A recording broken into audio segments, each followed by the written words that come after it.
매일 성경 본문은 사사기 20장 1절에서 7절의 말씀입니다. 오늘 함께 말씀을 통하여서 하나님의 성품과 또 하나님의 일하심 그리고 인간의 모습을 함께 묵상하시면서 함께 말씀을 읽어보도록 하겠습니다. 사사기 20장 1절에서 7절 말씀입니다. 다 함께 읽도록 하겠습니다. 이에 모든 이스라엘 자손이 단에서부터 브엘세바까지와 길르앗 땅에서 나와서 그 회중이 일제히 미스바에서 여호와 앞에 모였더니 온 백성의 어른 곧 이스라엘 모든 지파의 어른들은 하나님 백성의 총회에 섰고 칼을 빼는 보병은 40만 명이었으며 이스라엘 자손이 미스바에 올라간 것을 베냐민 자손이 들었더라. 이스라엘 자손이 이르되 이 악한 일을 어떻게 일어났는지 우리에게 말하라 하니 레위 사람 곧 죽임을 당한 여인의 남편이 대답하여 이르되 내가 내 첩과 더불어 베냐민에 속한 기브아에 유숙하러 갔더니 기브아 사람들이 나를 치러 일어나서 밤에 내가 묵고 있던 집을 에워싸고 나를 죽이려 하고 내 첩을 욕보여 그를 죽게 한지라. 내가 첩의 시체를 거두어 쪼개서 이스라엘 기업에 온 땅에 보냈나니 이는 그들이 이스라엘 중에서 음행과 망령된 일을 행하였기 때문이라. 이스라엘 자손들아 너희가 다 여기 있은즉 너희의 의견과 방책을 낼지니라 하니라. 아멘. 오늘의 본문은 어제의 말씀과 이어지는 부분입니다. 토막난 시체를 받은 이스라엘 백성들이 미스바에 모여 레위 사람들의 이야기를 듣는 장면이 바로 오늘 본문의 말씀입니다. 1절에 보면 이스라엘 백성들이 단에서부터 브엘세바까지 함께 모였다라는 표현이 나와 있는데요. 이것은 가나안 땅의 최북단에서 최남단을 직칭하는 표현입니다. 우리나라로 따지면 백두에서 한라까지와 비슷한 표현입니다. 즉 수많은 이스라엘 백성들이 모였고 이는 사사시대에 어디에서도 없었던 이스라엘 백성들의 단합을 보여주고 있습니다.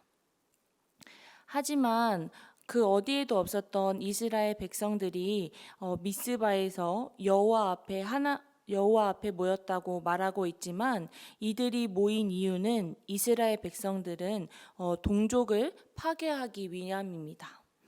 하나님의 뜻을 묻는 곳에서 하나님의 뜻을 묻지 않고 자신들의 감정대로 그리고 욕망대로 어리석게 행동을 하고 있는 이스라엘 백성들의 모습을 발견할 수 있습니다. 이후 4절에서부터 7절까지는 레위 사람의 증언이 시작됩니다. 특히 5절의 말씀에 보면 레위 사람의 증언의 내용이 자세히 나와 있습니다. 5절 말씀을 제가 한번 읽어보도록 하겠습니다. 기브아 사람들이 나를 치러 일어나서 밤에 내가 묵고 있던 집을 에워싸고 나를 죽이려 하고 내 첩을 욕보여 그를 죽게 한지라. 이때 레위 사람의 증언을 들어보면 자신의 잘못은 빼놓고 오히려 자신이 피해자라고 증언하기 시작합니다.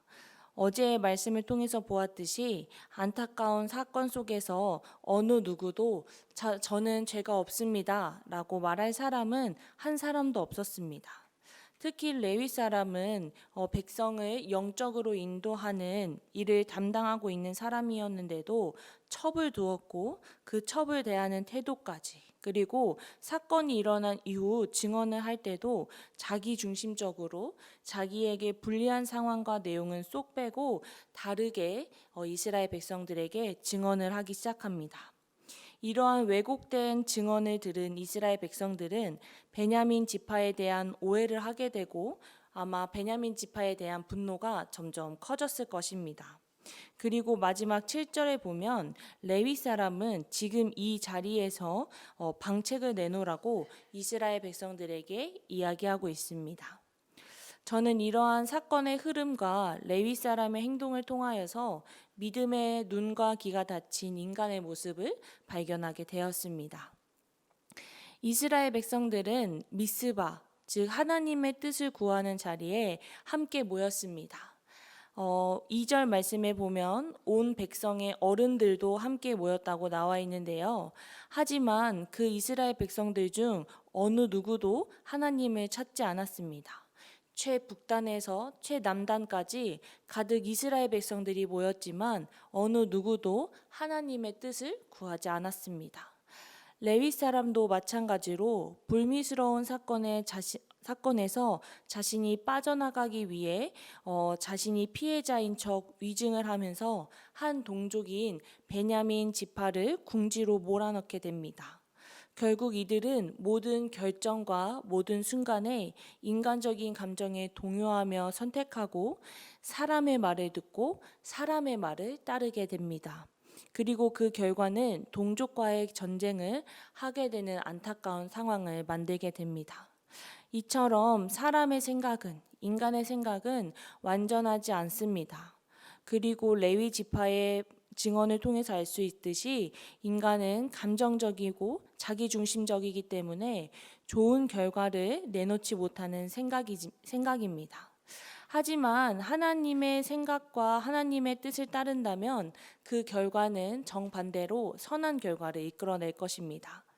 저는 오늘 본문을 읽으면서 과연 이스라엘 백성들이 하나님의 뜻을 한순간이라도 구하는 상황이 있었다면 이 상황이 어떻게 달라졌을까라는 질문을 계속 되뇌이게 되었습니다.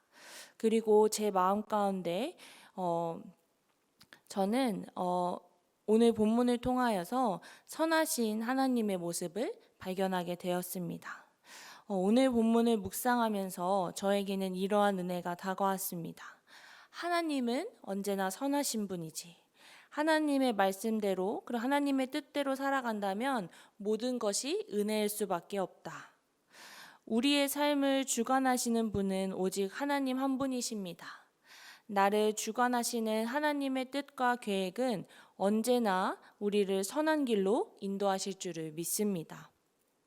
하나님이 이끄시는 인생, 하나님이 인도하시는 인생은 그 자체가 은혜요, 감사일 것입니다. 오늘 하루 나의 삶의 주관자 되시는 하나님을 바라보며 우리가 믿음의 눈을 뜨고 귀를 열고 하나님의 인도하심을 듣고 발견하는 구리지구촌 공동체가 되기를 소망합니다. 그래서 이스라엘 백성들이 하나님의 뜻을 구하지 않으며 결정했었던 그런 어리석은 행동이 아닌 모든 작은 일에도 하나님의 뜻을 구하며 살아가는 우리 모두가 되기를 소망합니다. 우리들도 이스라엘 백성들이 처한 상황처럼 우리에게 억울하고 분노하고 또 우리가 오해하는 일들이 충분히 생겨날 수 있습니다.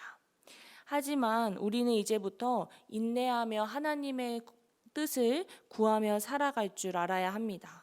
나의 생각과 감정과 계획은 모두 버려두고 날 주관하시는 하나님만을 바라보며 하나님의 뜻을 구하기까지 인내함으로 나아가는 우리 모두가 되기를 소망합니다. 감정적으로 섣불리 판단하며 동족과의 전쟁을 결정한 이스라엘 백성들의 모습이 아닌 작은 일에도 주님의 뜻을 구하며 주님의 뜻과 인도하심대로 살아가는 우리 모두가 되길 소망하며 기도하도록 하겠습니다. 그럼 다 함께 제가 기도하도록 하겠습니다. 선하신 주님, 오늘도 우리에게 하루를 허락해 주시고 귀한 예배의 자리에 인도해 주심에 감사합니다.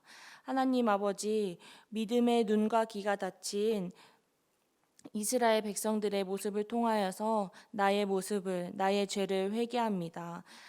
그동안 내 뜻과 내 힘과 내 생각대로 살아갔었던 죄악된 모습이 있다면 지금 이 시간 모두 주님 앞에 내려놓습니다.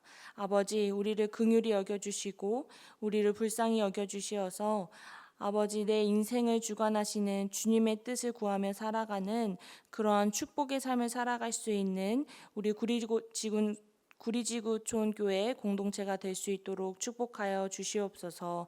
그래서 오늘의 삶을 인도하시는 귀한 하나님의 놀라운 손길과 인도하심을 내 삶 속에서 경험하고 발견하며 살아갈 수 있는 오늘의 축복된 하루가 될 수 있도록 우리와 함께하여 주시옵소서. 나의 인생을 주관하시고 나의 삶을 인도하시는 살아계신 예수님의 이름으로 기도했습니다. 아멘.